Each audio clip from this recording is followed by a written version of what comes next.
Tarehe 26 Oktoba ambayo ilikuwa ni jana, Mchungaji Gwajima alifanya press, na kwenye ile press kuna kitu kimoja kilinivutia kwenye press yake, na kitu hiki ni pale alipokuja kukoti au kunukuu ibara ya 8 ya Katiba ya Jamhuri ya Muungano wa Tanzania ya mwaka 1977.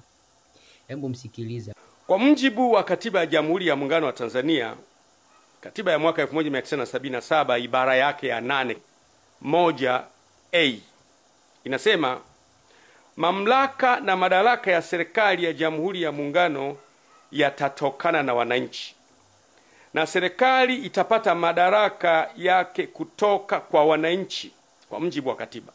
Sasa kulingana na hiki alichokuwa anakisema mchungaji, unapaswa kuelewa kwamba ingawa sasa kwa mujibu wa hiyo ibara ya 8 ibara ndogo ya kwanza una nguvu au una misingi ya madaraka, na serikali inapata nguvu au mamlaka yake kupitia wewe.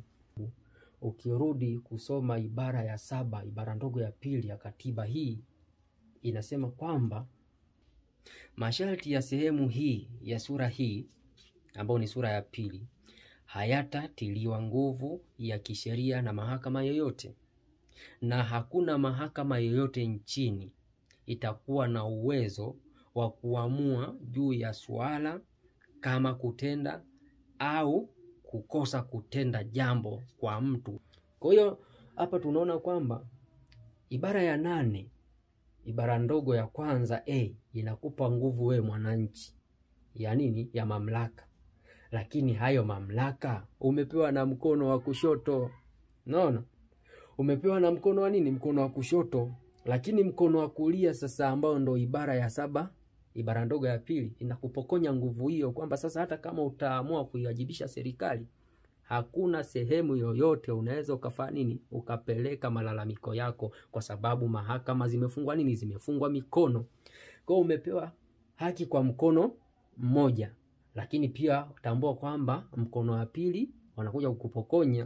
Kwa hiyo tusijedanganye kwamba mamlaka yenu au hiyo nguvu yenu sasa mlionayo, mkitaka kuiwajibisha serikali, tambueni hakuna chombo chochote ambacho kinaweza kufanya nini?